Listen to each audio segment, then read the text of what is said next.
விட்டார்.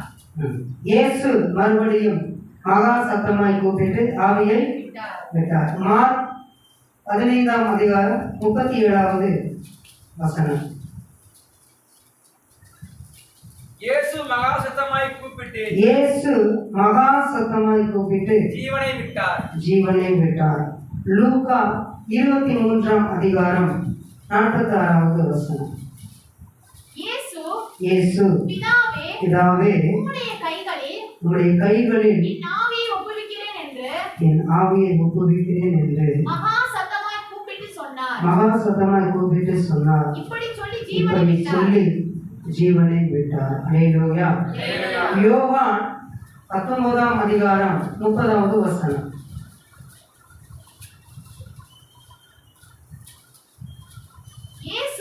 இயேசு காடியை வாங்கின பின்பு முடிந்தது என்று சொல்லி தலையை சாய்த்து ஆவியை ஒப்புக் கொடுத்தார். அல்லேலூயா. இந்த 4 வசனங்களையும் இயேசு ஆவியை விட்டார், இப்படி சொல்லி ஜீவனை விட்டார் அப்படின்னு நம்ம வாசிச்சோம். அல்லேலூயா. அப்படின்னா இயேசு கிறிஸ்து சிலுவையில் தன்னுடைய ஜீவனை என்ன செய்திருக்கிறார்? பிதாவிடத்துல ஒப்பு கொடுத்திருக்கிறார். அடுத்து சில வசனங்கள் நம்ம வாசிப்போம். மத்தேயு 1ஆம் அதிகாரம் 21வது வசனம். அவள் ஒரு குமாரனை பெறுவாள், அவருக்கு இயேசு என்று பெயரிடுவாயாக. ஏனெனில் அவர் தமது ஜனங்களின் பாவங்களை நீக்கி அவர்களை ரட்சிப்பார் என்றார். லூக்கா 1ஆம் அதிகாரம் 31வது வசனத்திலிருந்து 33வது வசனம் வரை. இதோ நீ கர்ப்பவதியாகி ஒரு குமாரனை பெறுவார், அவருக்கு இயேசு என்று பெயரிடுவாயாக. அவர் பெரியவராய் இருப்பார். உன்னதமானவருடைய குமாரன் என்னப்படுவார். கர்த்தராகிய தேவன் அவருடைய பிதாவாகிய தாவீதின் சிங்காசனத்தில் அவருக்கு கொடுப்பார். அவர் யாக்கோபின் குடும்பத்தார் என்றென்றைக்கும் அரசாளுவார். அவருடைய ராஜ்யத்துக்கு முடிவிராது என்றான். அல்லேலூயா. யோவான் 1ஆம் அதிகாரம் 29வது வசனம்.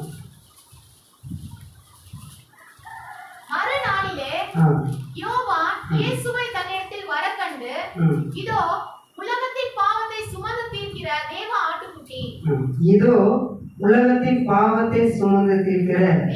தேவ ஆட்டுக்குட்டி. அல்லேலூயா. அல்லேலூயா. இயேசு எதற்காக இந்த பூமிக்கு வந்தார்? நம்மளுடைய பாவங்களை எல்லாம் அவர் சுமந்து கொள்வதற்காக இந்த பூமிக்கு என்ன செஞ்சிருக்கிறார்? வந்திருக்கிறார். அல்லேலூயா. பாவத்தை சுமந்து தீர்த்து சிலுவையில் தன்னுடைய ஜீவனையும் அவர் என்ன செய்திருக்கிறார்? ஒப்பு கொடுத்துட்டார். அதாவது இயேசு இந்த உலகத்துல வருவார். அவர் என்ன செய்வார்னா, உலகத்தின் பாவத்தை எல்லாம் அவர் சுமந்து சிலுவையிலே தன்னுடைய ஜீவனை அவர் என்ன செய்வார்? விடுவார் அப்படின்னு இங்க வசனத்துல படிச்சோம். அதே போலவே நம்முடைய ஆண்டவர் அதை என்ன செஞ்சிருக்கிறார்? நிறைவேற்றினார். அல்லேலூயா. அல்லேலூயா. பாவம் எப்படி போகும்? இன்னைக்கு தலைப்பு என்ன அப்படின்னா, பாவம் அப்படின்னு போட்டு கீழே வார்த்தை இல்லாத வாழ்க்கை. அல்லேலூயா. அல்லேலூயா. நம்மளை எல்லாம் ஆண்டவர் எதற்காக சபையில சேர்த்திருக்கிறாரு தெரியுமா? உங்களை தேவன் சபையில சேர்த்ததுக்கான நோக்கம் என்ன? சுகபோகமா வாழ. எதற்காக நம்மை தேவன் சபையில சேர்த்திருக்கிறார்? 2ஆம் அதிகாரம் 47வது வசனத்தை வாசிங்களேன்.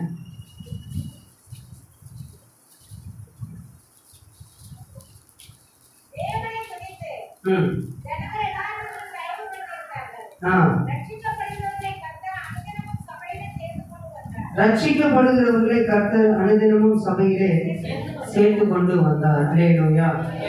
நம்மை தேவன் சபையில் என்ன செஞ்சிருக்கிறார்? சேர்த்திருக்கிறார். எதற்காக தெரியுமா சேர்த்திருக்கிறாரு? நாம் கர்த்தரின் சேனையாக மாற வேண்டும் என்பதற்காக. அல்லேலூயா. நம்ம யாரா மாறணும்? கர்த்தருடைய சேனையா மாறணும். சேனைனா என்ன? யுத்த வீரர்களாக நம்ம என்ன செய்யணும்? மாறணும். அதற்காகத்தான் தேவன் நம்மை சபையிலே சேர்த்திருக்கிறார். அந்த சிந்தனை நம்மளுக்கு எப்போதுமே என்ன செய்யணும்? இருக்கணும். அல்லேலூயா. 1 சாமுவேல் 17ஆம் அதிகாரத்தை நம்ம எல்லாரும் எடுத்துக்கொள்வோமே.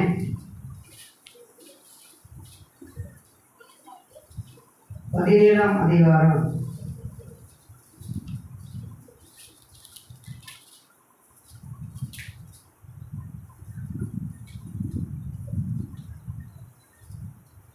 21வது வசனத்திலிருந்து வாசிங்க. இஸ்ரவேலரும் பெலிஸ்தரும்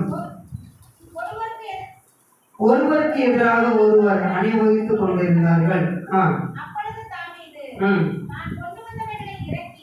கொண்டு வந்தவர்களை இறக்கி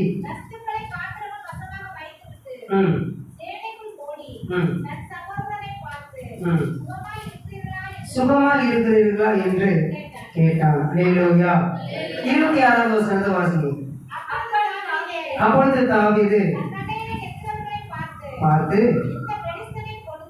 இந்த பெலிஸ்தனை கொண்டு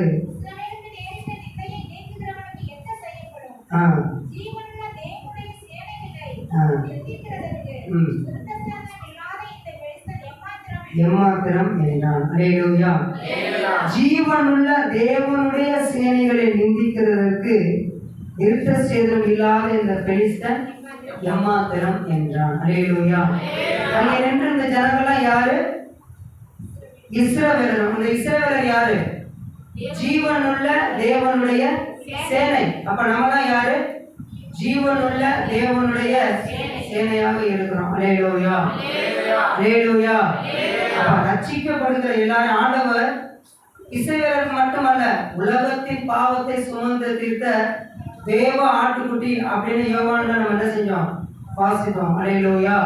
அப்ப நம்ம எல்லாருடைய பாவத்தையும் அவர் சுமந்து நம்மை பாவம் இல்லாமல் வாழ வேண்டும் என்பதற்காக சபையில வந்து என்ன செஞ்சிருக்கிறார்? சேர்த்திருக்கிறார். சபையில சேர்க்கப்பட்டதுக்கான நோக்கம் என்ன? நாம் சேனையாக மாற வேண்டும், சேனையாக வாழ வேண்டும். என்ன? எப்படிப்பட்ட சேனையா இருக்கணும்? கர்த்தருடைய சேனையாக இருக்கணும். அல்லேலூயா. அல்லேலூயா. இனி பாருங்க, உங்களுக்கு நீங்களே சொல்லுங்க, நான் கர்த்தருடைய சேனைன்னு. அத வெளிப்பா சொல்லுங்க.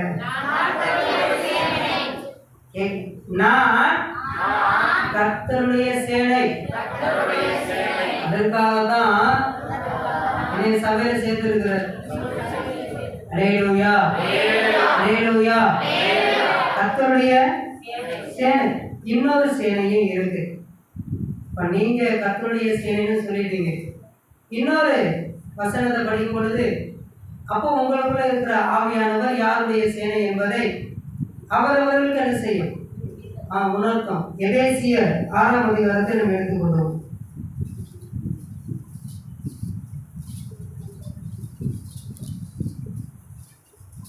எபேசியர் 6ஆம் அதிகாரம் எல்லாரும் எடுத்துக்கொண்டாச்சா? எடுத்தாச்சா? வாசி. 12வது வசனத்தை வாசி. ஏனெனில் மாம்சத்தோடும் இரத்தத்தோடும் அல்ல, துரைத்தனங்களோடும் அதிகாரங்களோடும் இப்பிரபஞ்சத்தின் அந்தகார லோகாதிபதிகளோடும் வான மண்டலங்களில் உள்ள பொல்லாத ஆவிகளின் சேனைகளோடும் நமக்கு போராட்டம் உண்டு. அல்லேலூயா. பொல்லாத ஆவிகளின் சேனைகளோடு நமக்கு என்ன இருக்கு? போராட்டம் உண்டு. அங்கே என்ன படிச்சோம்? ஜீவனுள்ள தேவனுடைய சேனையை நிந்திப்பதற்கு இந்த பெலிஸ்தியன் எம்மாத்திரம் அப்படின்னு ஒரு பக்தன் ரொம்ப வைராக்கியமா சத்தத்தை கொடுக்கிறார். இங்க என்ன சொல்லப்பட்டிருக்குன்னா, பொல்லாத ஆவிகளின் சேனைகளோடும் நமக்கு என்ன உண்டு? போராட்டம் உண்டு. அல்லேலூயா. இந்த ரெண்டு சேனைக்கும் என்ன வித்தியாசம்? ஜீவனுள்ள தேவனுடைய சேனைக்கும் பொல்லாத ஆவிகளின் சேனைக்கும் என்ன வித்தியாசம்? சேனை வார்த்தையாக வாழ்வார்கள், பொல்லாத ஆவிகளின் சேனைகள் வார்த்தையை விட்டு வாழ்வார்கள். அவ்வளவுதான். இப்ப யோசி, நீங்க வார்த்தையின்படி வாழ்கிறீர்களா, வார்த்தையை விட்டு வாழ்கிறீர்களா?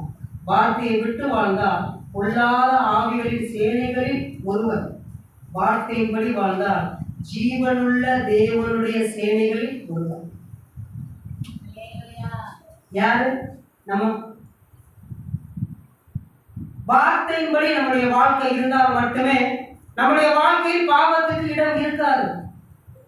வார்த்தை இல்லாமல் நாம் வாழ்ந்தால் நம்முடைய வாழ்க்கைக்கு பாவத்துக்கு பஞ்சம் இருக்காது. பலவான பொல்லாப்பில் ஏன் பெருமை பாராட்டுகிறார்? தேவனுடைய கிருபை என்னாலும் உள்ளது. அல்லேலூயா, அல்லேலூயா. அவன் ஜீவனுள்ள தேவனுடைய சேனை எப்படி இருப்பார்கள் என்றால் வார்த்தையின்படி வாழ்வார்கள். ஆண்டவர் நம்மை சபையில் சேர்ப்பதற்கான நோக்கம் வார்த்தையின்படி நாம் வாழ வேண்டும். அதுவும் தேவனுடைய வார்த்தையின்படி நம்ம வாழணும். கவனிக்கிறீங்களா? யாருடைய வார்த்தையின்படி வாழணும்?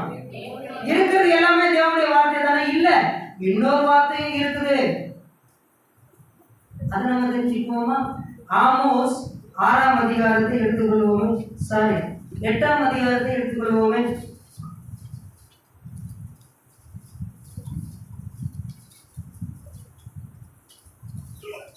எடுத்தாச்சா?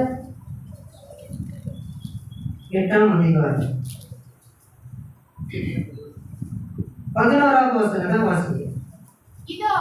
இதோ நான் தேசத்தின் மேல் பஞ்சத்தை அனுப்பும் நாட்கள் வரும். ஆகார குறைவினால் உண்டாகிய பஞ்சம் அல்ல, ஜல குறைவினால் உண்டாகிய தாகமும் அல்ல.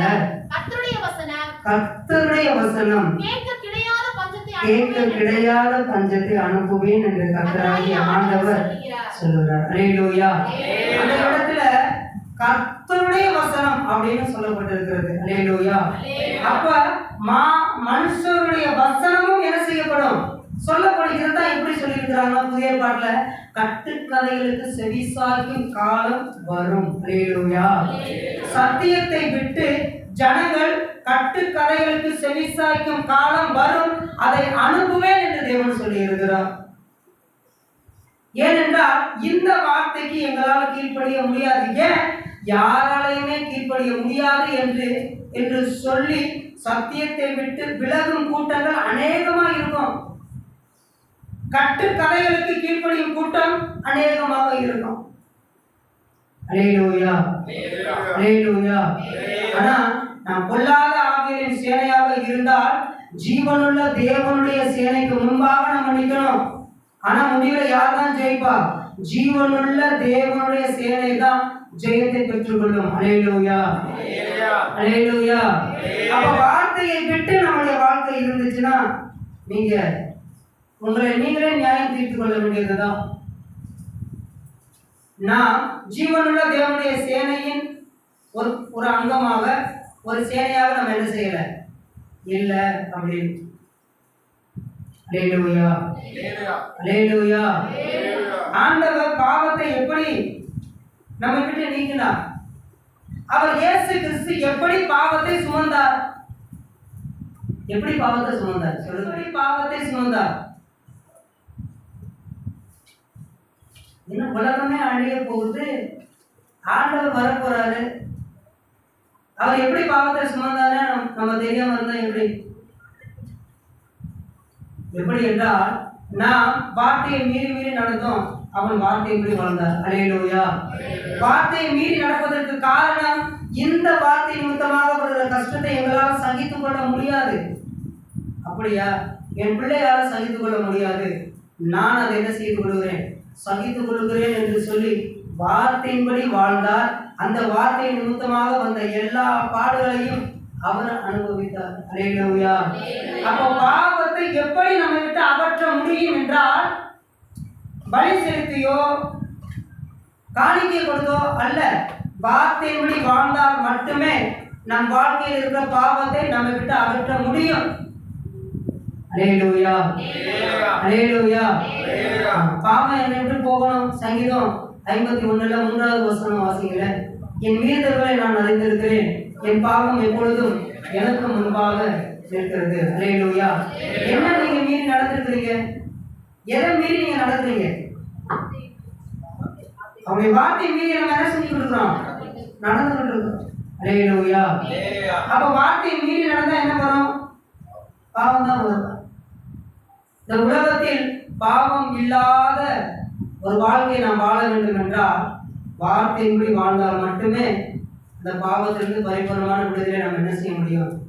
ஏற்றுக்கொள்ள முடியும். அல்லேலூயா, அல்லேலூயா. இப்போ சங்கீதம் 144 முதலாவது வசனத்தை வாசிக்கிறேன். என் கைகளை போருக்கு அவர் என்ன செய்கிறார்? என் கைகளை போருக்கும் என் விரல்களை யுத்தத்திற்கும் படிப்பிக்கிற என் கண்மலையாகிய கர்த்தருக்கு ஸ்தோத்திரம். என் கண்மலையாகிய கர்த்தருக்கு ஸ்தோத்திரம். அல்லேலூயா. தாவீது சொல்றாரு பாருங்க, ஜீவனுள்ள தேவனுடைய சேனைகளை நிந்திப்பதற்கு இந்த பெலிஸ்தியர் எம்மாத்திரம் அப்படின்னு சொல்றார். அங்க என்ன நடக்குது? இஸ்ரவேல் ஜனங்களுக்கும் பெலிஸ்தியருக்கும் யுத்தம். அந்த யுத்தத்துல பெலிஸ்தியருடைய யுத்த வீரன் கோலியாத் ரொம்ப பயங்கரமா இருக்கிறான். யுத்தத்துல வல்லமையிலோட அவன் என்ன செய்யறான்? இருக்கிறான். அவனை பார்த்தாலே இஸ்ரவேலர்களுக்கெல்லாம் பயம் உண்டாகுது. யாரை பார்த்தா பயம் உண்டாகுது? கோலியாத்தை பார்த்தாலே என்ன உண்டாகுது? பயம் உண்டாகுது. இந்த சிச்சுவேஷன்ல தான் இஸ்ரவேல் ஜனங்கள் நிற்கிறாங்க. அப்ப தாவீதுடைய தகப்பனார், உன் சகோதரர்கள் யுத்தத்தில் இருக்கிறாங்க, அவங்களுடைய நலம் விசாரித்து வா அப்படின்னு ஆடுகள் மேய்த்து கொண்டிருந்த தாவீதை அவருடைய தகப்பனார் என்ன செய்யறாரு? அனுப்பி விடுறார். அப்ப இவர் வரும்போது பார்க்கும்போது தன் சகோதரர்களுக்காக கொண்டுட்டு வந்த அந்த உணவுப் பொருட்களை எல்லாம் வைத்துட்டு போய் நிற்கும் போது இந்த பக்கம் இஸ்ரவேல் ஜனங்கள், அந்த பக்கம் பெலிஸ்தியர் நிற்கிறாங்க. பெலிஸ்தியர் எல்லாம் அந்த பக்கம் நிற்கிறாங்க. ஆனா ஒரே ஒரு ஆள் வரும்போது மட்டும் இஸ்ரவேல் ஜனங்களுக்கெல்லாம் என்ன உண்டாகுது? பயம் உண்டாகுது. அவன் சொல்றான், நீங்க எல்லாரும் யுத்தம் பண்ண வேண்டாம், உங்கள ஒரு ஆள் என்னோட என்ன செய்யட்டும்? யுத்தம் பண்ணட்டும். என்னை அவர்கள் வீழ்த்தி விட்டார்கள் என்றால் என்னுடைய ஜனங்கள் எல்லாம் உங்களுக்கு அடிமை. நான் அவனை வீழ்த்தி விட்டேன் என்றால் நீங்கள் எல்லாரும் எனக்கு யாரா இருப்பீங்க? அடிமையா இருப்பீங்க அப்படின்னு சவால் விடுறான். அவனோடு கூட ஒரு ஆள் யுத்தத்துக்கு போவதற்கு இஸ்ரேல் ஜனங்கள் யாருமே இல்லை. அல்லேலூயா. இதை கேள்விப்பட்ட தாவீதுக்கு ரொம்ப கோபம் வந்துடுச்சு. அப்ப இவன் கேட்கிறான், அவங்களுடைய அண்ணன்மார் சொல்றாங்க, டே நீ வந்த காரியம் என்ன? நான் என்ன செஞ்சுக்கிட்டு இருக்கிற? முதல்ல ஆடு மேய்க்க நீ என்ன செய் போ அப்படின்னு சொல்றாங்க. இவன் மறுபடியும் வேற ஆள்கிட்ட போய் விசாரிக்கிறான். அவங்களும் சொல்றாங்க. இந்த விசாரிக்கிறத கேள்விப்பட்டு ஒருவர் போய் சவுலுக்கிட்ட சொல்லிட்டார், இந்த மாதிரி ஒருத்தர் என்ன செஞ்சுக்கிட்டு இருக்கிறான்? விசாரிச்சுக்கிட்டு இருக்கிறான். அப்ப சவுல் அவனை கூப்பிடுறாரு, இங்க பாப்பா என்ன விஷயம் அப்படின்னு இருக்கும்போது, நான் அந்த இவனை கண்டு பயப்பட வேண்டிய அவசியம் இல்லை, நான் அவனை யுத்தத்தில் ஜெயிச்சிடுவேன் அப்படின்னு சொல்லும்போது சவுலுக்கு அது புரியாததா இருந்தது. எப்படி நீ அவனை ஜெயிக்க முடியும் அப்படின்னு சொல்லும்போது, ஒரு முறை சிங்கம் என் ஆடுகள் மீது இருந்தது, அதை நான் என்ன செஞ்சேன்? மேற்கொண்டேன். மறுமுறை கரடி என்ன செஞ்சது? விழுந்தது, அதையும் நான் என்ன செஞ்சேன்? மேற்கொண்டேன். கவனிக்கிறீங்களா? சிங்கம் ஒரு முறை என் மந்தை மீது விடும் பொழுது அதை நான் மேற்கொண்டேன். கரடி ஒரு முறை என் மந்தை மீது விடும் பொழுது அதை நான் என்ன செஞ்சேன்? மேற்கொண்டேன். இவனும் அவைகளில் ஒன்றை போலதான் அப்படின்னு சொல்லுங்க. அல்லேலூயா, அல்லேலூயா. அப்போ இஸ்ரவேல் ஜனங்கள் கோலியாத்தை ஒரு மலையாக பார்க்கிறார்கள், ஆனா தாவீதோ அவனை ஒரு மிருகமாக பார்க்கிறான். அல்லேலூயா, அல்லேலூயா. எனக்கு ஆண்டவர் எப்படி உணர்த்தினார் என்றால், வார்த்தை இல்லாமல் எவ்வளவு ஐஸ்வர்யவனாக வாழ்ந்தாலும் சரி, அவர்கள் பொல்லாத ஆவிகளின் சேனைகளின் ஒருவராக தேவன் வைத்திருக்கிறார் என்று எனக்கு உணர்த்தினார். அல்லேலூயா, அல்லேலூயா. ஏன்னா கோலியாத்து வார்த்தையின்படி என்ன செஞ்சிருக்க மாட்டான்? வாழ்ந்திருக்க மாட்டான். வார்த்தையின்படி இந்த உலகத்துல யாரெல்லாம் வாழவில்லை என்றால் அவர்களெல்லாம் ஜீவனுள்ள தேவனுடைய சேனையாக என்ன செய்ய முடியாது, இருக்க முடியாது. அல்லேலூயா. இஸ்ரவேல் ஜனங்கள் கோலியாத்தை பார்த்து பயப்படுகிறார்கள். ஆனா தாவீது என்ன செய்யறானா, அந்த மிருகங்கள்ல இவனும் ஒரு மிருகம், அதை எப்படி மேற்கொண்டேனோ அதே போல இதை நான் என்ன செய்வேன், மேற்கொள்ளுவேன் அப்படின்னு சொல்றான். உடனே சவுல் என்ன செய்யறாரு அப்படின்னா, தான் உடுத்தியிருந்த எல்லா ஆடைகளும் என்ன செய்யறான், அவனுக்கு கொடுத்துறான். நீ யுத்தத்துக்கு போ அப்படின்னு. அவன் போட்டு பார்த்துட்டு, இதுக்காக நான் என்ன செய்யறேன், விருப்பப்படல, நான் எப்படி இருக்கிறேனோ அப்படின்னு நான் என்ன செய்யறேன், வரேன். அல்லேலூயா, அல்லேலூயா. வார்த்தையை பெற்றுக்கொண்டவர்கள் உலக ஆசைகளோடு தங்களை இணைத்துக் கொள்ள மாட்டார்கள்.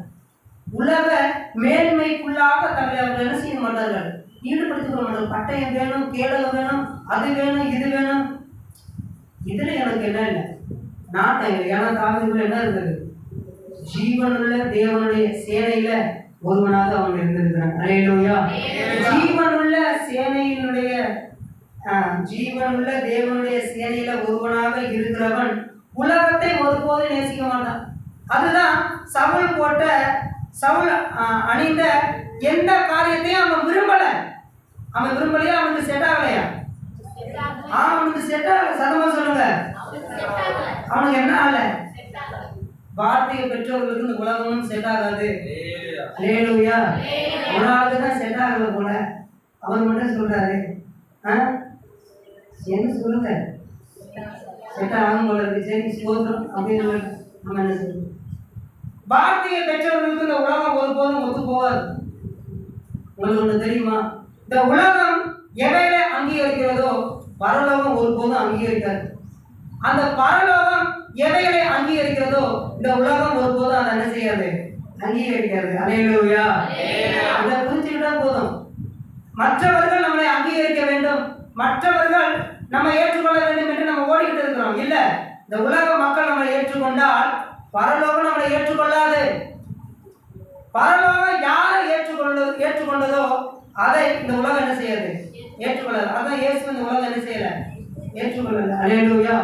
வார்த்தையும் சில பேர் என்ன செய்ய முடியவில்லை, ஏற்றுக்கொள்ள முடியவில்லை. ஆனால் நாம் சொல்லிக் கொண்டு இருக்கிறோம், ஜீவனுள்ள தேவனுடைய சேனையில நானும் என்ன செய்யறேன், ஒரு சேனையா இருக்கிறேன். நீங்க நல்லா புரிஞ்சுக்கணும், நம்ம நல்லா புரிஞ்சுக்கணும். நம்மளை சபையில் சேர்த்ததுக்கான நோக்கம் நாம் சேனையாக மாறணும். நம்ம யாரா மாறணும், அந்த சேனைக்கு இருக்கிற ஒரே தகுதி என்னன்னா, வார்த்தையின்படி அவர்கள் என்ன செய்யணும், வாழணும். அல்லேலூயா. எந்த காரியத்தை செய்தாலும் சரி, இந்த வார்த்தையின்படிதான் நான் இதை செய்கிறேன், இந்த வார்த்தைக்கு நான் என்ன செஞ்சிருக்கிறேன், ஒப்பு கொடுத்திருக்கிறேன். அல்லேலூயா. என் மீறுதலை நான் அறிந்திருக்கிறேன், என் பாவம் எப்பொழுதும் எனக்கு முன்பாக என்ன செய்யுது, இருக்கிறது.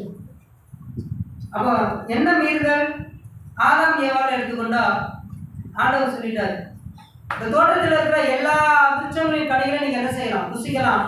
ஆனா நடுவில் இருக்கிற விருட்சத்தின் கனியை மட்டும் நீங்க என்ன செய்யக்கூடாது, புசிக்க கூடாது. புசிக்க தான் கூடாது, ஆனா பார்க்கலாம், அந்த இடத்துல போய் என்ன செய்யலாம், இருக்கலாம், எல்லாம் பண்ணலாம். ஆனா என்ன செய்யக்கூடாது, பறித்து புசிக்க கூடாது. இதுதான் அவங்களுக்கு கொடுத்த வார்த்தை. அந்த வார்த்தையை யார் மீறினா, ஏவாள் மீறினா. இந்த வார்த்தையை மீறினது நிமித்தமாக அவங்களுக்கு என்ன வந்தது, பாவத்தின் சம்பளம் என்னது, மரணம் வந்தது. அல்லேலூயா, அல்லேலூயா. இப்ப நமக்கும் ஆண்டவர் இது எதை குறிக்குதுன்னா, ஒரு எல்லையை குறிக்கிறது, ஒரு எல்லையை குறிக்கிறது. அல்லேலூயா. ஒரு சகோதரன் இன்னொரு சகோதரியை தான் திருமணம் செய்யும். ஒரு சகோதரி இன்னொரு சகோதரனை தான் என்ன செய்யணும், திருமணம் செய்யும். ஆனா இப்போ ஒரு சகோதரன் இன்னொரு சகோதரனை திருமணம் செய்யலாம் என்று சில நாடுகள் அங்கீகாரம் என்ன செஞ்சிருக்கு, கொடுத்திருக்கு. ஒரு சகோதரி இன்னொரு சகோதரனை சேர்ந்து வாழலாம் என்று சொல்லி அங்கீகாரம் என்ன செஞ்சிருக்கு, கொடுத்திருக்கு. அல்லேலூயா. இதெல்லாம் என்னது, வார்த்தையை மீறி நடப்பது. மனைவிகளே, உங்கள் கணவருக்கு கிறிஸ்துவுக்குள்ளாக நீங்கள் என்ன செய்யுங்கள், கீழ்ப்படியுங்கள். பிள்ளைகளே, உங்கள் பெற்றோருக்கு கர்த்தருக்குள்ளாக என்ன செய்யுங்க, கீழ்ப்படியுங்கள். அல்லேலூயா. இதுதான் ஒவ்வொருவருக்கும் கொடுக்கப்பட்டிருக்கிற ஒரு வார்த்தை, ஒரு எல்லை. அந்த எல்லையை நாம் மீறி நடந்தா நம்ம என்னதான் செய்வோம்? பாவம் பண்ணுவோம். இல்ல அவருக்கு ஒண்ணுமே தெரியாது, அவருக்கு ஒண்ணுமே தெரியவில்லை என்றாலும் கூட நம்மளுடைய எல்லையை நாம் என்ன செய்யக்கூடாது? மீறக்கூடாது. அல்லேலூயா, அல்லேலூயா. பல சபையில படிக்காத ஊழியக்காரர்கள் இருப்பார்கள். அந்த சபைக்கு வருகிற ஜனங்கள் அநேக பேர் நிறைய படிப்பு படிச்சிருப்பாங்க. சில சமயத்துல பைபிள் காலேஜ் கூட முடிச்சிருப்பாங்க. ஆனா பைபிள் காலேஜ் முடிச்சுட்டு இந்த படிக்காத ஊழியக்காரர் ரொம்ப அசதியா நடப்பாங்க. இவருக்கு என்ன தெரியாது? ஒண்ணுமே தெரியாது. அவங்க என்ன செஞ்சு நடக்கிறாங்க? வார்த்தையை சொல்லுங்க மீறி நடக்கிறாங்கல்ல. அல்லேலூயா, அல்லேலூயா. வார்த்தையை மீறி நடந்தா நாம் பாவம் தான் செய்வோம். வார்த்தையின்படி நாம் வாழ்ந்தா நம்முடைய வாழ்க்கையில பாவம் என்ன செய்யாது? இருக்காது. நம்முடைய எந்த பாவத்தை தேவன் சுமந்திருக்கிறார்? நான் அடுத்தவங்களுக்கு விரோதமா பேசினேன், அந்த பாவத்தை சுமந்திருக்கிறார். நான் அடுத்தவங்க பொருளை எடுத்துக்கொண்டேன், அந்த பாவத்தை சுமந்திருக்கிறார். நான் தகாத விதமாக நான் வாழ்க்கை வாழ்ந்தேன், அந்த பாவத்தை சுமந்திருக்கிறார். அது எல்லாம் பாவமாக நமக்கு தெரியுது. ஆனா அதனுடைய அடிப்படை என்ன அப்படின்னா, அதற்காக கொடுக்கப்பட்டிருக்கிற வார்த்தையை நம்ம என்ன செஞ்சிருக்கிறோம்? மீறி நடந்திருக்கிறோம். அல்லேலூயா, அல்லேலூயா. அப்ப உங்களுக்கு என்ன வார்த்தை இப்ப கொடுத்திருக்கிறார்?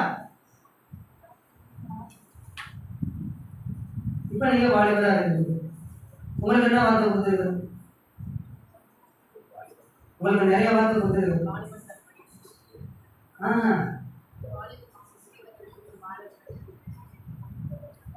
சகோதரனுடைய உடையை சகோதரிகள் அணியக்கூடாது. இருக்கா? சகோதரர்களுடைய சகோதரி என்ன செய்யக்கூடாது? அணியக்கூடாது. சபையில முக்கால் போட்டு என்ன செய்யணும்? உட்கார். சபையில் சகோதரிகள் பேசக்கூடாது. அல்லேலூயா, அல்லேலூயா. நமக்கென்று கொடுக்கப்பட்டிருக்கிற சில வார்த்தைகளை அந்த வார்த்தையின்படி மீறாம நம்ம என்ன செய்யணும்? பாலன் இப்ப ஜனங்களுக்கு என்ன சொல்லியிருக்கிறார்? ஊழியக்காரரை நீங்க பார்க்காதீங்க, ஆனா ஊழியக்காரர் சொல்வதை நீங்க என்ன செய்யுங்க? கேளுங்க அப்படின்னு சொல்லியிருக்கிறார். அல்லேலூயா, அல்லேலூயா. உன் ஆடுகளின் நிலைமையை நன்றாய் அறிந்து கொள். இது யாருக்கு கொடுக்கப்பட்டிருக்கிறது? ஊழியக்காரருக்கு கொடுக்கப்பட்டிருக்கிறது. அல்லேலூயா, அல்லேலூயா. சத்தமா சொல்லுங்க. நம்ம வாழ்க்கையில பாவம் இருக்கக்கூடாது. நம்ம வாழ்க்கையில என்ன இருக்கக்கூடாது? பாவம் இருக்கு. பாவம் எப்படி இல்லாம போகும்? வார்த்தை எப்படி வாழ்ந்தா பாவம் நமக்குள்ள என்ன செய்யாது? வராது. அப்போ ஒவ்வொரு வார்த்தைக்கும் நம்ம சின்ன பிள்ளைகளா இருக்கிறோமா? சின்ன பிள்ளைகளா இருக்கும் பொழுது ஆண்டவர் என்ன வார்த்தை கொடுத்துருக்கா? உன் பிள்ளைகள் உன் பெற்றோர் உனக்கு என்ன சொல்றாங்களோ அதன்படி நீ என்ன செய்யணும்? இருக்கணும். கணவன் மனைவியா இருக்கிறோமா? கணவன் சொல்றத மனைவி என்ன செய்யணும்? கேட்கணும். மனைவியை கணவன் எப்படி நடத்தணும்? கணவன் நடத்தணும். அல்லேலூயா. இது எல்லாம் ஒவ்வொருவருக்கும் தேவன் கொடுத்திருக்கிற வார்த்தை. அந்த வார்த்தையை மீறி நம்ம நடந்தோம் அப்படின்னா நம்மளுக்கு என்ன வரும்? பாவம் வரும். அல்லேலூயா. இப்ப ஊழியக்காரர்களுக்கு என்ன வார்த்தை கொடுத்திருக்கிறார் அப்படின்னா, உன் ஆளுகளின் நிலைமையை நன்றாய் அறிந்து கொள். ஆத்மாக்களை குறித்து நீ என்ன செய்யணும்? உத்தரவாதம் பண்ணணும். இந்த வார்த்தைகளை யாருக்கு கொடுத்திருக்கிறாரு? ஊழியக்காரருக்கு கொடுக்கிறார். அப்ப இந்த வார்த்தையின்படி ஊழியக்காரர்கள் வாழ்ந்தால் அவர்கள் ஜீவனுள்ள தேவனுடைய சேனையாக இருப்பார்கள். இந்த வார்த்தையை மீறி அவங்களுக்கு என்ன? அவங்க பார்த்துக்குவாங்க, அவங்களுக்கு நம்ம கேட்க வேண்டிய அவசியம் இல்லை அப்படின்னு சொல்லி ஜனங்களை குறித்து எந்த ஒரு காரியத்தையும் சிந்திக்காமல் இருந்தால் இந்த ஊழியக்காரர் பொல்லாத ஆவிகளின் சேனையாக என்ன செய்வார்? இருப்பார். அதே போல ஜனங்கள் ஊழியக்காரர் சொல்வதை அப்படியே கேட்டு நடந்தாங்கன்னா அவர்களுக்கு என்று கொடுக்கப்பட்டுள்ள வார்த்தையை அவர்கள் நிறைவேற்றுகிறார்கள். இவருக்கு என்ன தெரியும்? இவருக்கு நம்ம என்ன சொல்லணும்? இவருக்கெல்லாம் சொல்ல வேண்டிய அவசியமே இல்லையே, இவருக்கெல்லாம் போய் கேட்க வேண்டிய அவசியமே இல்லை அப்படின்னா நீங்கள் ஜீவனுள்ள தேவனுடைய சேனைகளில் ஒரு சேனை அல்ல, பொல்லாத ஆவிகளின் சேனைக்குள் ஒரு சேனையாக என்ன செய்றீங்க? இருக்கிறீங்க அப்படின்னு அர்த்தம். அல்லேலூயா. இப்படி எனக்கென்று இப்போ இருக்கிற இந்த வயசுல எனக்கு என்ன வார்த்தை கொடுத்திருக்கிறார் ஆண்டவர், அந்த வார்த்தையோட நான் என்ன செய்யணும், வாழணும். அப்படி வாழ்வதற்கு நம்ம முயற்சி செய்யும் பொழுது பாவம் நமக்குள்ளாக பிரவேசிப்பதற்கு வாய்ப்பே இருக்காது. அல்லேலூயா, அல்லேலூயா. உலகத்தின் பாவத்தை சுமந்து தீர்த்த தேவ ஆட்டுக்குட்டி ஆண்டவராகிய இயேசு கிறிஸ்து நம்முடைய பாவத்தை எல்லாம் சுமப்பதற்காகத்தான் இந்த பூமிக்கு என்ன செஞ்சிருக்கிறார், வந்திருக்கிறார். அதை சிலுவையிலே தன்னுடைய ஜீவனையும் அவர் என்ன செய்திருக்கிறார். அந்த அந்த என்ன சொல்ற கடைசியில அந்த யோவான்ல ஒரு வசனம் வாசிங்க, எல்லாம் முடிந்தது என்று மேல வேத வாக்கியம் நிறைவேறத்தக்கதாக தாகமா இருக்கிறேன்னு சொல்லிட்டு எல்லாம் முடிந்தது என்று சொல்லி யோவான் 19வது அதிகாரத்தில் இருக்கும் பாருங்க 29 28 அதன் பின்பு எல்லாம் முடிந்தது என்று இயேசு அறிந்து வேத வாக்கியம் நிறைவேறத்தக்கதாக தாகமாய் இருக்கிறேன் என்றார். யோவான் 19ஆம் அதிகாரம் 28வது வசனம். அதன் பின்பு எல்லாம் முடிந்தது என்று இயேசு அறிந்து வேத வாக்கியம் நிறைவேறத்தக்கதாக தாகமாய் இருக்கிறேன் என்றார். அல்லேலூயா, அல்லேலூயா.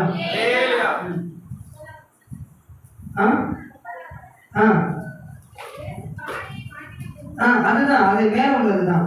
வேத வாக்கியம் நிறைவேறத்தக்கதாக நான் என்ன எப்படி இருக்கிறேன், எல்லாம் முடிந்தது என்றால் இயேசு கிறிஸ்து என்ன நோக்கத்துக்காக இந்த பூமிக்கு வந்தாரோ அந்த நோக்கம் என்ன செய்யப்பட்டது, நிறைவேற்றப்பட்டது. அல்லேலூயா.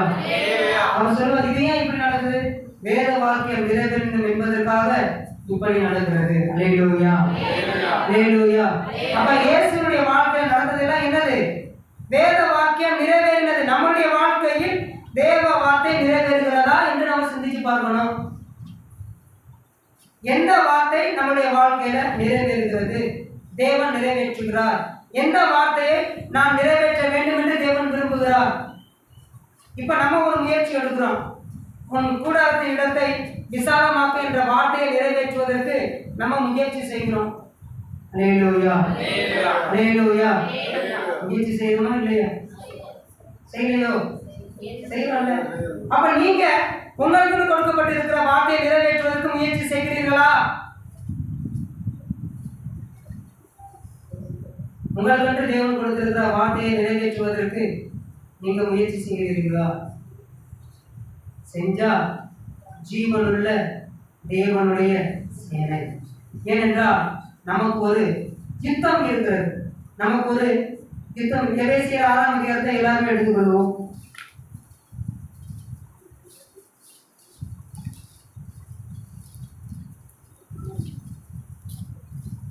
தெரிஞ்சாச்சா? எபேசியர் 6ஆம் அதிகாரம்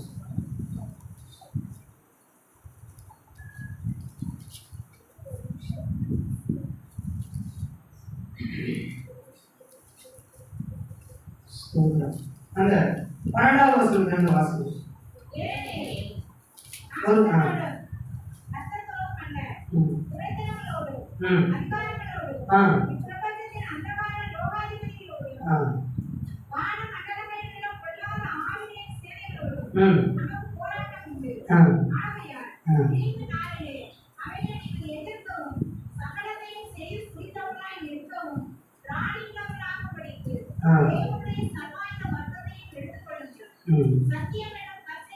சத்தியம் என்னும் கட்சியை உங்கள் அறையில் கட்டினவர்களாயும் நீதி என்னும் மார்க்கவசத்தை தரித்தவர்களாயும்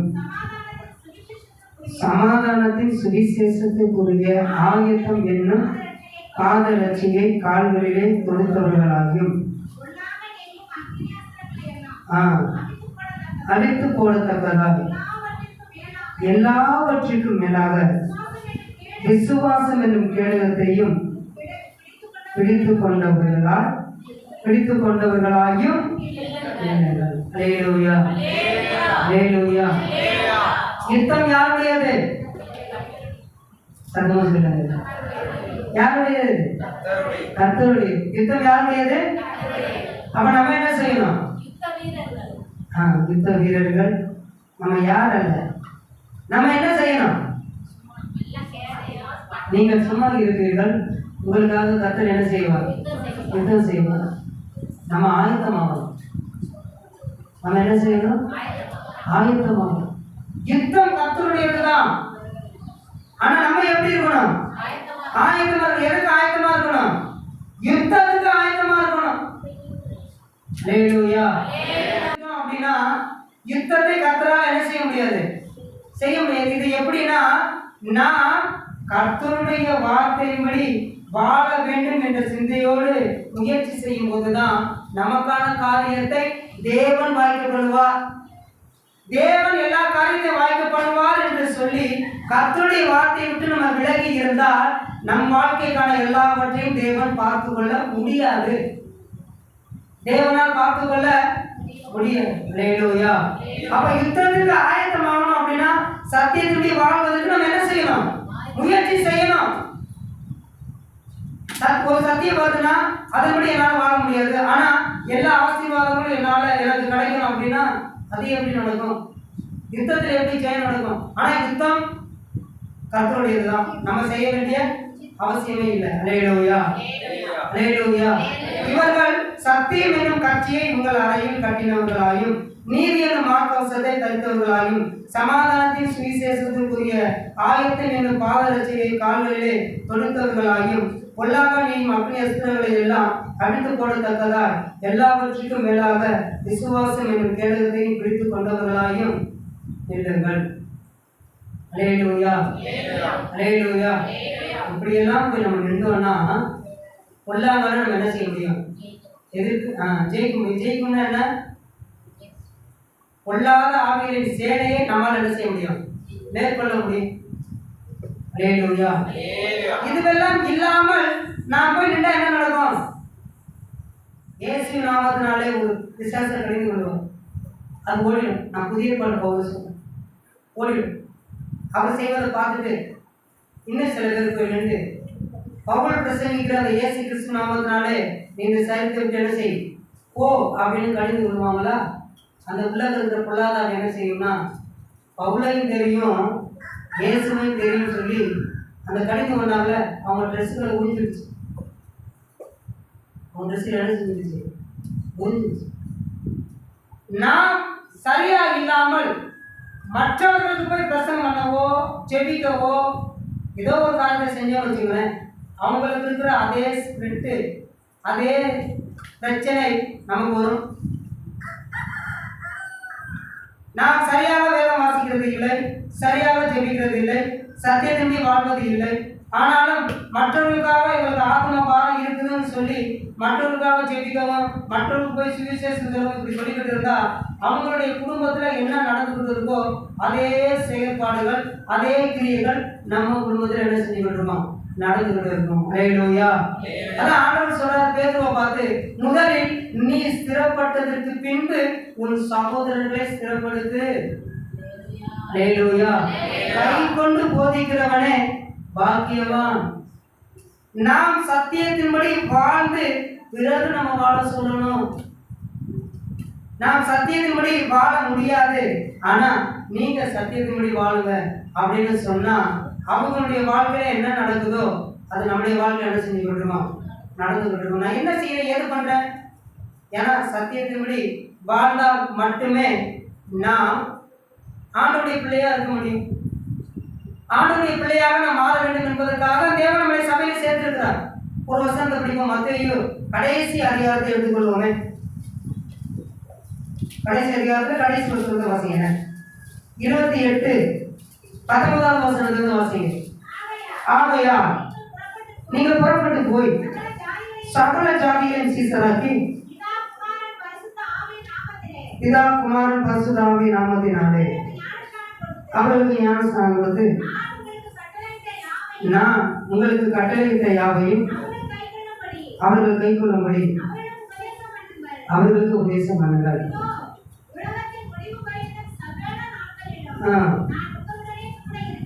நான் உங்களுடனே கூட இருக்கிறேன் என்றார். ஆமென். ஹல்லேலூயா. ஹல்லேலூயா. நான் உங்களுக்கு கட்டளையிட்ட யாவையும் அவர்கள் கைக்கொள்ளும்படி அவர்களுக்கு உபதேசம் பண்ணுங்கள். அல்லேலூயா, அல்லேலூயா. சீசர் ஆகணும். சேனை அப்படின்னா சீசர் கூட நம்ம என்ன செய்யலாம் சொல்லிக்கணும். சீசர்னா எப்படி இருப்பாங்க? ஆண்டவர் எதையெல்லாம் கற்றுக் கொடுத்தாரோ அதன்படி வாழ்ந்து மறுபடியும் மற்றவர்களுக்கு அதை என்ன செய்வார்கள்? கற்றுக் கொடுப்பாரு. கொஞ்சம் நிமிர்ந்து பாருங்க. இவ்வளவு சோகமா இருக்கிறீங்களே. இயேசு கிறிஸ்துவனுடைய சீசர்கள் அப்படி ஒரு ஏரியாவுக்கு போகும் பொழுது அவங்களை பார்க்குறாங்க. இவர்கள் அந்த இயேசு கிறிஸ்து நடந்ததை போலவே இவர்கள் என்ன செய்யறாங்க? நடக்கிறாங்கன்னு சொல்லி அவங்களுக்கு என்ன பேர் வச்சாங்க? கிறிஸ்தவர்கள்னு பேர் வச்சாங்க. அல்லேலூயா. நம்மளுடைய நடக்கைகளை பார்த்து இவர்கள் ஒருவேளை இயேசு கிறிஸ்துவை பின்பற்றுகிறவர்களாக இருப்பார்களோ என்று சந்தேகப்படும் அளவுக்கு நம்முடைய நடக்கை இருக்கிறதா? சந்தேகப்படுறாங்க. இவங்களாம் சர்ச்சைக்கு போறவங்க அப்படின்னு என்ன செய்யறாங்க? அப்படி சந்தேகப்படுறாங்க. அல்லேலூயா, அல்லேலூயா. சீசர் ஆகணும், சேனையாக மாறணும், சத்தியத்திற்கு நம்ம வாழணும். சத்தியத்திற்கு வாழ்வதற்காக நம்ம முயற்சி எடுக்கணும். நம்ம முயற்சி எடுக்கும் போதுதான் அந்த சத்தியத்திற்கு வாழ்வதற்கான பலனை தேவை நமக்கு கொடுப்பார். நம்ம படிச்சுட்டு கேட்டுட்டு இது எல்லாம் நம்மளால கடைபிடிக்க முடியாது அப்படின்னு சொன்னா என்ன செய்ய முடியும்? கவனிங்க, யுத்தம் நம்மளுக்கு இருக்கு. நாள்தோறும் யுத்தம் நம்மளுக்கு இருக்கு. அப்படின்னா ஒரு செயலை சரியாக செய்வதற்கான விசுவாசத்தை எனக்கு என்ன செய்யுங்க? தாங்க, திருவையை தாங்க, ஆலோசனை கொடுங்க, பலனை கொடுங்க அப்படின்னு நம்ம கேட்கிறோம். அல்லேலூயா. விசுவாசம் அப்படின்னா ஒரு செயலை சரியாக செய்வதற்கான கிருபை. என் அவிசுவாசம் நீக்கும்படி என்ன செய்யும்? எனக்கு உதவி செய்யும். அப்படின்னா என்ன? அந்த காரியம் நடப்பதற்கு முன்பாக அதை விட்டு விலகாமல் நான் அதில் நிலைத்திருப்பதற்கு எனக்கு என்ன செய்யுங்க? உதவி செய்யுங்க அப்படின்னு சொல்றாரு. சொல்லி அவர்கிட்ட கேட்கிறார்.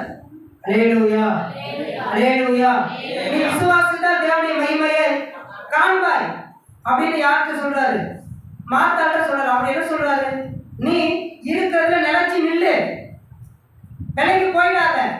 நீ நிக்கிற இடம் எப்படிப்பட்ட இடமா இருக்கு? சரியான இடமா இருக்கு. அங்கேயே நீ நில்லு. அங்கே நிற்கும் போதுதான் ஆண்டவர் செய்கிற மகிமை உன்னால என்ன செய்ய முடியும்? காண முடியும். நிலைவரமான ஆவியை எனக்கு தாரும் அப்படின்னு ஜெபம் பண்றமே, அது என்ன ஆவி? விசுவாசத்தின் ஆவி தானே. மனுஷகுமாரன் வரும்பொழுது விசுவாசத்தை காண்பாரோ? அப்ப விசுவாசம் இல்லாமல் எப்படி இருப்பாங்க? ஒரு இடத்துல ஜனங்கள் இருக்க மாட்டாங்க. அங்க இங்க என்ன செஞ்சுக்கிட்டு இருப்பாங்க? அழைச்சிக்கிட்டு இருப்பாங்க. இங்க போனா எனக்கு விடுதலை கிடைச்சிடும், அங்கே போனா எனக்கு விடுதலை கிடைச்சிடும், இவர் கை வச்சு ஜோமனா எனக்கு விடுதலை கிடைச்சிடும், இவர்கிட்ட போனா என் எதிர்காலம் என்னவா இருக்குன்னு அதான் எனக்கு சொல்லி தருவாரு. அதுவா இல்ல. அல்லேலூயா. ஒரு செயலை நன்கு செய்ய தெரிஞ்சிருக்கணும். அதற்கான கிருபையை எனக்கு தாங்க, அந்த விசுவாசத்தை எனக்கு என்ன செய்யுங்க தாங்க அப்படின்னு நம்ம ஆண்டவர்கிட்ட கேட்கறதுதான். அல்லேலூயா, அல்லேலூயா. அப்ப விசுவாசம் அப்படின்னா ஒரு செயலை நன்கு செய்வதற்கு பழக்குவிக்கிறதுன்னு வச்சுக்கோங்க. அப்படின்னா ஜெபம் பண்ணும்போது நீங்க எப்படி இருப்பீங்க? பைபிள் படிக்கும்போது எப்படி இருப்பீங்க? சபையில் இருக்கும்போது எப்படி இருப்பீங்க? மற்ற சபை மக்களோட பேசும்போது எப்படி இருப்பீங்க? அந்த விசுவாசம் இருந்தா நீங்க எப்படி பேசணும்னு உங்களுக்கு கற்றுக் கொடுக்கும். அந்த விசுவாசம் உங்களுக்குள்ள இருந்தா நீங்க எப்படி சபையில் இருக்கணும்னு உங்களுக்கு கற்றுக் கொடுக்கும். அந்த விசுவாசம் உங்களுக்குள்ள இருந்தா நீங்க பைபிள் படிக்கும் போது எப்படி நம்ம பைபிள் படிக்கணும்னு உங்களுக்கு கற்றுக் கொடுக்கும். நீங்க ஜெபிக்கும் பொழுது அந்த விசுவாசம் இருந்துச்சுன்னா அது உங்களுக்கு கற்றுக் கொடுக்கும். யாருக்கும் மற்றவர்கள் கற்றுக் கொடுக்க வேண்டிய அவசியம் இல்லை. உங்களுக்குள்ள விசுவாசம் குறைவா இருந்துச்சுன்னா நீங்க விழுந்து விழுந்து சரியாத காரியத்தை என்ன செஞ்சுக்கிட்டு இருக்கீங்க? செஞ்சுக்கிட்டு இருக்கீங்க. அல்லேலூயா, அல்லேலூயா. என் காணிக்கை அங்கீகரிக்கப்பட வேண்டும். ஜெபம் பண்ணீங்களா? என் காணிக்கையை தேவன் அங்கீகரித்தார். சொல்லுங்க. சொன்னோம்ல, சந்தோஷமா இருங்க. சொன்னோம்ல, உன் சகோதரிடத்தில் உனக்கு ஏதாவது குறை இருந்தா முதலில் அவனோடு கூட போய் ஒப்புரவானதுக்கு பின்பு உன் காணிக்கையை செலுத்து. வசனம் இப்படி போட்டா தான் உங்க காணிக்கை அங்கீகரிக்கப்படும் இல்லையா? விசுவாசம் இருந்துச்சுன்னா முதல்ல அவங்களோட போய் உபரமானதுக்கு பின்பு வந்து காணிக்கை போட சொல்லும். இல்லை அப்படின்னா அந்த விசுவாசம் இல்லைன்னு வச்சுக்கோங்களேன், அவன்கிட்ட போய் நான் என்ன பேசுறது? நான் சும்மா காணிக்கை தானே போடுறேன், இந்த காணிக்கை வச்சு ஆண்டவரை எடுத்து செலவழிக்கிறாரு, ஊழியக்காரர் எடுத்து ஏதாவது சின்னது என்ன செய்வார், செலவழிப்பார். அவ்வளோ தசம் பார்க்கலாம், நம்ம எதுக்கு கொடுக்கணும், கொடுப்பா, அது என்ன ஊழியக்காரர் செலவு தானே. இதையெல்லாம் விசுவாசம் இல்லாதவருடைய செயல். அல்லேலூயா. நான் இந்த காணிக்கையை என் தேவன்கிட்ட கொடுக்குறேன், அதான் விசுவாசம். அல்லேலூயா. என் தேவனிடத்துல கொடுக்கும்பொழுது எப்படி நான் கொடுக்கணும்? என் தேவனிடத்துல கொடுக்கும்பொழுது பகை இருக்கக்கூடாது, வஞ்சகம் இருக்கக்கூடாது, விரோதம் இருக்கக்கூடாது, அன்போடு போய் கொடுக்கணும். அப்படின்னா அதையெல்லாம் சரி செய்ய கற்றுக் கொடுப்பது தான் விசுவாசம். அல்லேலூயா. அப்ப விசுவாசம் அப்படின்னா என்ன? ஒரு செயலை எப்படி செய்ய வேண்டும் என்று உங்களுக்குள்ளாக உங்களுக்கு அது கற்றுக் கொடுக்கும். உங்களுக்கு அது தெரியல அப்படின்னா ரொம்ப சிம்பிள், நீங்க விசுவாசத்தோடு இல்லைன்னு அர்த்தம். அல்லேலூயா. அல்லேலூயா. இன்னொரு பகுதியில் பார்த்தோம்னா, நமக்கு வியாதி வருது, டாக்டர்கிட்ட போய் நம்ம பார்க்குறோம். ஆனால் உங்களுக்குள்ள விசுவாசம் இருந்துச்சுன்னு வச்சுக்கோங்களேன், நான் இந்த வார்த்தை இப்படி நடக்காததுனால தான் எனக்கு இந்த விளைவுல தாழ்வு என்ன செஞ்சிருக்கிறாரு, கொடுத்துருக்கிறாரு. நான் இந்த வார்த்தை இப்படி நடந்துட்டேன்னா இந்த விளைவு எனக்கு என்ன செஞ்சிடும், போயிடும். இது யார் கற்றுக் கொடுப்பா? விசுவாசம் தான் கற்றுக் கொடுக்கும். அல்லேலூயா. நம்ம ஐயா கிட்ட போய், ஐயா எனக்கு தலைவலியா இருக்குது, ஜெபம் பண்ணுங்கய்யா அப்படின்னு சொல்லணும்னு வச்சுக்கோங்களேன். முதல்ல நீ யாருக்கோ தலைவலியா இருக்கிற, உன்னுடைய கிரியைகளை என்ன செஞ்சுக்க, சரி செஞ்சுக்க, ஆட்டோமேட்டிக்காக தலைவலி என்ன செஞ்சிடும், போயிடும். எனக்கு கால் வலியா இருக்குங்கய்யா, உன் நடை சரி, நீ போகக்கூடாத இடத்துக்கு போகிற. ஸோ உன்னுடைய நடை நீ என்ன செஞ்சு சீர்படுத்திடும். அப்போ அந்த விசுவாசம் இருந்துச்சுன்னா எங்கே போகணும், எங்கே போகக்கூடாது, யார் சொல்லிக் கொடுப்பா? முன்னாடி தார் பூச்சி வச்சுக்கிட்டு ஊழியக்காரர் வர முடியுமா? அல்லேலூயா. அப்போ விசுவாசம் இருந்தால் உங்களுக்கு அது உங்களுக்கு கற்றுக் கொடுக்கும். ஊழியக்காரர்கிட்ட எப்படி நடக்கணும், சபை மக்கள்கிட்ட எப்படி நடக்கணும், சபையில் எப்படி நடக்கணும், ஜெபம் பண்ணும்போது எப்படி நடக்கணும், வேத வாசிக்கும் பொழுது எப்படி நடக்கணும். அல்லேலூயா. அல்லேலூயா. இதெல்லாம் உங்களுக்குள்ள இருக்கிற அந்த ஆவியை உங்களுக்கு கற்றுக் கொடுப்பார். இப்படி செய், இப்படி செய்யாத, இதை பண்ணு, இதை பண்ணாத அப்படின்னு சொல்லிக் கொடுக்கணும்னா நமக்குள்ள அந்த விசுவாசம் இருந்தாதான். அந்த கேடை நமக்கு இருக்கணும், அந்த கேடை நமக்குள்ள என்ன செய்யணும், இருக்கணும். அந்த கேடை நமக்குள்ள இல்லைன்னு வச்சுக்கோங்களேன், நம்ம என்ன செஞ்சுக்கிட்டு இருப்போம், சுத்திக்கிட்டு தான் இருப்போம். நம்மளுக்கு ஒரு ஸ்டெடி மைண்ட் நமக்கு என்ன செய்யாது, வராது. அல்லேலூயா. இந்த ஆயத்தத்தோடு இருக்கும் பொழுது நமக்காக அவர்களோடு கர்த்தர் யுத்தம் செய்வார். அல்லேலூயா. நம்ம தான் என்ன செய்ய முடியும், ஜெயம் எடுக்க முடியும். அல்லேலூயா. நாம் ஜெயம் எடுக்க வேண்டும் என்பதற்காகத்தான் இயேசு கிறிஸ்து இந்த பூமிக்கு வந்தார். நம்முடைய பாவங்களை அவர் சுமந்து கொண்டார். நாம் பட வேண்டிய எல்லா கஷ்டத்தையும் அவர் என்ன செஞ்சார், சிலுவையிடப்பட்டார். அவர் நம்ம பாவத்தை எப்படி சுமந்தார், வார்த்தை. நாம் எந்தெந்த வார்த்தைக்கெல்லாம் மீறி நடந்தோமோ அந்த வார்த்தைகள்லாம் அவர் என்ன செஞ்சார், கீழ்ப்படுகிறார். அல்லேலூயா. நம்ம தேவ வார்த்தையை கீழ்ப்படிவோமா? கீழ்ப்படிவோமா? ஜெபம்.